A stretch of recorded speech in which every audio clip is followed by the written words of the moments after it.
میرے بھائیوں، سورۃ البقرہ اور سورہ آل عمران جوڑا ہے، اور قرآن حکیم کی آلموسٹ ساری صورتیں ہی اکا دکا کے سوا جوڑے کی شکل میں ہیں۔ یہ ٹروتھ جو ہے سب سے پہلے ریویل کیا ہے حمید الدین فراہی رحمہ اللہ تعالیٰ نے، جن کو فوت ہوئے آلموسٹ 100 سال گزرے ہوں گے۔ ڈاکٹر اسرار صاحب کے بھی آپ سمجھ لیں دادا استاد، غامدی صاحب کے بھی دادا استاد، جو امین احسن اصلاحی صاحب تھے جو غامدی صاحب اور ڈاکٹر اسرار صاحب کے مشترکہ استاد ہیں، ان کے وہ استاد تھے۔ انہوں نے یہ ٹروتھ ریویل کیا اور یہ حقیقت ان پہ اللہ تعالیٰ نے کھولی۔ ظاہر ہے قرآن کبھی بھی پرانا نہیں ہوگا کہ قرآن حکیم کی صورتیں جوڑوں کی شکل میں ہیں، اور انہوں نے کوئی اس کو انوینٹ نہیں کیا، بلکہ انہوں نے احادیث پہ جب تفکر کیا، پھر قرآن پاک کی آیات دیکھی تو ان کو آئیڈیا ہوا کہ واقعی تو جوڑوں کی شکل میں ہے۔ صورتوں کو اگر آپ کریٹیکلی واچ کریں، سورۃ الفلق اور سورۃ الناس یہ ایک جوڑا ہے۔ حدیث میں بھی المعوذتین، 2 پناہ دینے والی صورتیں ان کو کہا گیا ہے۔ اور انسان میں بھی مرد و عورت کا جوڑا جو ہوتا ہے وہ ایک دوسرے کا ریسیپروکل ہوتا ہے، لیکن ایک مشترکہ چیز کی اچیومنٹ کے لیے وہ جوڑا جو ہے، یعنی اولاد کی پیدائش کا ذریعہ دونوں کو بنایا گیا۔ سورۃ الفلق اور سورۃ الناس بڑا پرفیکٹ جوڑا ہے۔ سورۃ الفلق میں ان چیزوں کے شر کے اگینسٹ اللہ کی پناہ مانگی گئی ہے جو باہر سے حملہ آور ہوتی ہیں، اور سورۃ الناس میں ان چیزوں کے شر کے اگینسٹ پناہ مانگی گئی ہے جو داخلی ہیں، جو اندر سے حملہ آور ہوتی ہیں۔ تو یہ دونوں چیزیں امپورٹنٹ ہیں، باہر سے حملہ ہونے والی خارجی چیزیں اور داخلی چیزیں، جوڑا ہے۔ سورہ بقرہ سورہ آل عمران بھی جوڑا ہے، سورۃ البقرہ میں جوز اور سورہ آل عمران میں کرسچنز، اور اس کا اشارہ بھی موجود ہے صحیح مسلم کے اندر۔ نبی صلی اللہ علیہ وآلہ وسلم نے فرمایا کہ قرآن حکیم کی تلاوت کیا کرو، قرآن اپنے پڑھنے والے کے لیے سفارش کرے گا۔ اور پھر آپ نے بالخصوص فرمایا کہ سورۃ البقرہ اور سورہ آل عمران یہ قیامت والے دن 2 پرندوں اور 2 بادلوں کی شکل میں چمکتے ہوئے، الزہراوین کے الفاظ ہیں، 2 چمکتے ہوئے بادلوں کی شکل میں ظاہر ہوں گی اور اللہ تعالیٰ سے جھگڑا کریں گی اس شخص کے حق میں جو ان کی تلاوت کیا کرتا تھا۔ یہ صحیح مسلم میں الفاظ ہیں۔ اور آپ علیہ السلام نے فرمایا کہ اپنے گھروں میں اس کی تلاوت کرو، جادوگر سورہ بقرہ کو نہیں پہنچ سکتے۔ اور صحیح مسلم شریف میں حدیث ہے کہ جس گھر میں سورہ البقرہ کی تلاوت کی جاتی ہے وہاں سے شیطان بھاگ جاتا ہے، شیاطین بھاگ جاتے ہیں۔ اور یعنی یہ جادوگروں کے اگینسٹ، شیاطین کے اگینسٹ یہ سورۃ البقرہ جو ہے یہ بڑی پرفیکٹ صورت ہے۔ اس کے علاوہ بھی یعنی بخاری مسلم میں آپ کو اس کے کئی ایک فضائل مل جائیں گے۔ میں نے آلریڈی مسئلہ نمبر 112 ABC 3 لیکچرز جو ہیں وہ قرآن حکیم کی 12 صورتوں کے فضائل کے اوپر ریکارڈ کروا دیا ہے، جسے شوق ہو تو وہ ان لیکچرز کو دیکھ لے۔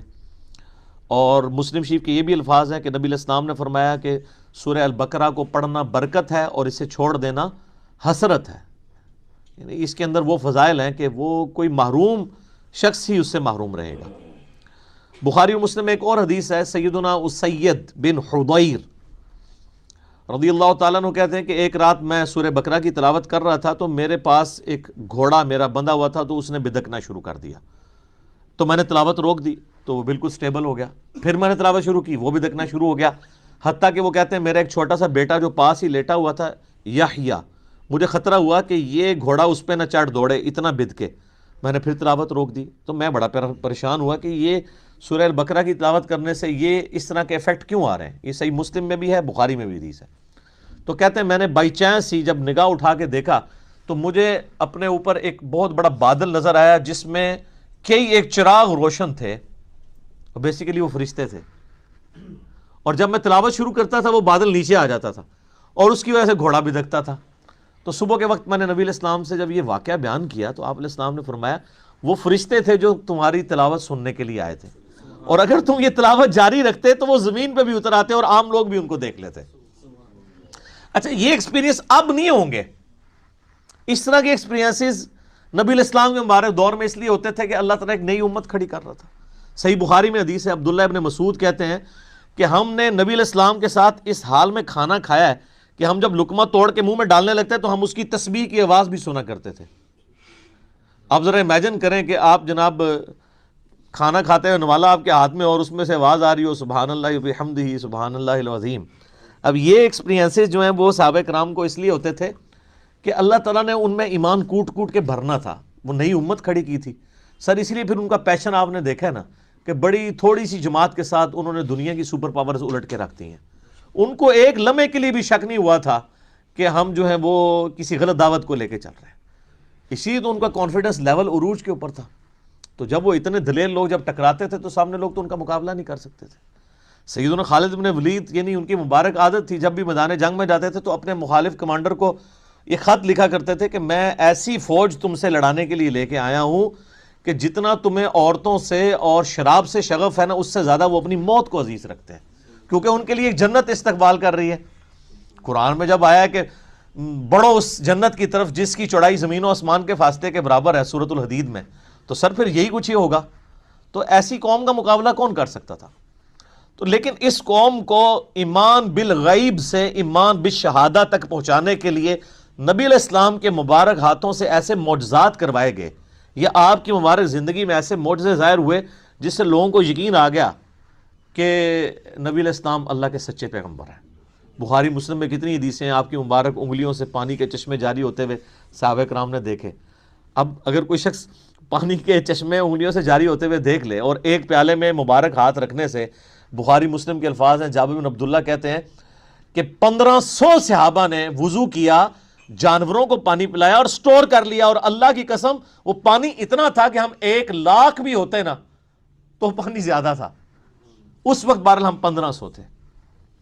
اب اس طرح کے بے شمار یعنی ایکسپیرینسز، میں نے اس کے اوپر پورا لیکچر دیا ہے، مسئلہ نمبر 131 ABCD، نبی علیہ السلام کے معجزات کے اوپر. اس کے بعد پھر کرامات، استدراج، علوین، یہ ساری چیزیں کیا ہیں ان کو میں نے ڈسکس کیا. تو اس طرح کے ایکسپیرینسز اس وقت ہو جایا کرتے تھے. پھر صحیح مسلم کے اندر ایک حدیث ہے کہ قرآن حکیم کی جو آیت اعظم ہے، آپ علیہ السلام نے ابی ابن کعب سے پوچھا کہ بتاؤ قرآن کی سب سے عظمت والی آیت کون سی ہے؟ تو انہوں نے کہا اللہ لا الہ الا هو الحی القیوم.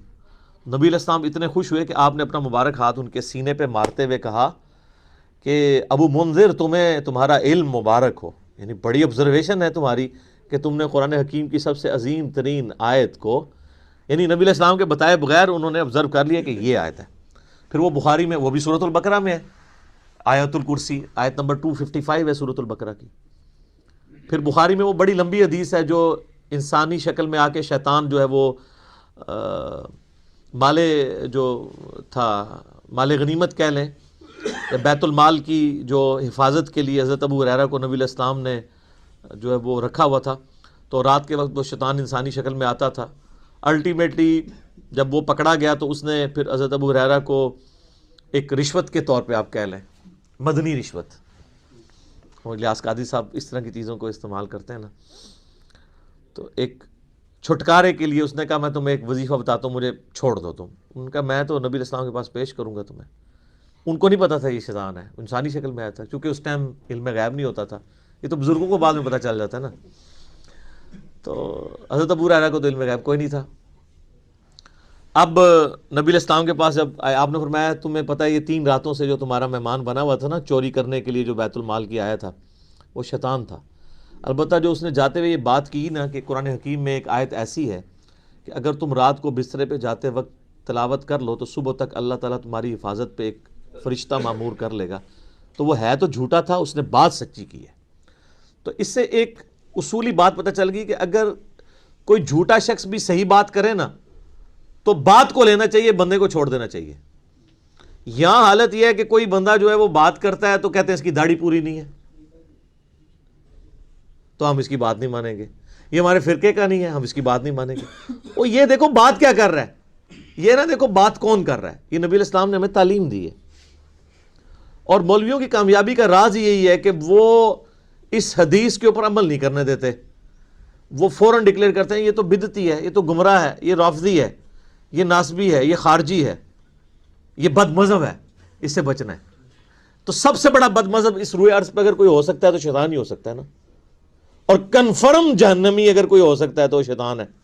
تو نبی علیہ السلام فرمایا ہے جھوٹا ہے، بات سچی کی ہے. تو شیطان اگر سچی بات کرے تو لے لیں. تو اگر آپ ہمیں شیطان ہی سمجھتے ہیں تو تب بھی آپ بات دیکھیں. اب وہ بات آپ کے خلاف ہے تو یہ اسی طریقے سے ہے کہ وہ انگریز آپ کو آ کے کہے کہ جی سورہ بقرہ کی آیت نمبر 279 میں اللہ تعالیٰ نے ڈکلیئر کیا ہے اس شخص کو اللہ اور اس کے رسول کی جنگ ہے اس کے خلاف جو سود کھاتا ہے، آپ کہیں جی چونکہ تو انگریز ہے اس لیے میں یہ بات نہیں مانتا، تو وہ آپ انگریز کا انکار کر رہے ہوں گے یا قرآن کا؟ قرآن کا۔ تو آپ کو یہ دیکھنا ہے کہ کتاب و سنت کی دلیل اس نے کیا پیش کی ہے، کیونکہ اگر آپ یہ قدغن لگا دیں گے تو پھر سر جو آپ اپنی پبلک پہ قدغن لگا رہے ہیں نا، تو لگانے والوں کو بھی گمراہ ڈکلیئر کیا ہوا ہے دوسرے فرقے والوں نے، پھر وہ بھی بالکل ٹھیک ہے، بریلوی پھر بالکل ٹھیک ہے کہ اہل حدیث کی بات نہیں سننی چاہیے، کیونکہ اہل حدیث جو کہہ رہے ہیں کہ بریلویوں کی بات نہیں سننی چاہیے، پھر سنی بالکل ٹھیک ہے کہ شیعہ کی بات نہیں سننی چاہیے، کیونکہ شیعہ بھی کہہ رہے ہیں کہ سنیوں کی بات نہیں سننی چاہیے۔ تو اس امام میں سارے کے سارے ہی ننگے ہیں۔ تو آیت اعظم قرآن حکیم کی صحیح مسلم کی حدیث کے تحت آیت الکرسی وہ بھی سورۃ البقرہ کا حصہ ہے۔ پھر صحیح مسلم میں ایک حدیث ہے، حضرت جبرائیل علیہ السلام نبی علیہ السلام کے پاس بیٹھے ہوئے تھے، تو اچانک آواز سنی، انہوں نے تو آسمان کی طرف سر اٹھایا تو کہا یا رسول اللہ صلی اللہ علیہ وآلہ وسلم، آج آسمان کا وہ دروازہ کھلا ہے جو آج سے پہلے نہیں کھلا، اور اس آسمان سے ایک فرشتہ نازل ہوا ہے جو یہ میرے پاس کھڑا ہے، آپ کو سلام عرض کر رہا ہے، اور یہ اللہ کی طرف سے خاص خبر لے کے آیا ہے۔ تو پھر اس نے بتایا کہ اللہ تعالیٰ کی طرف سے آپ کو 2 نوروں کی بشارت ہو جو آپ سے پہلے کسی پیغمبر کو نہیں دیے گئے، نمبر 1 سورۃ الفاتحہ، اور نمبر 2 سورۃ البقرہ کی آخری 2 آیات، آمن الرسول بما انزل الیہ من ربہ والمؤمنون۔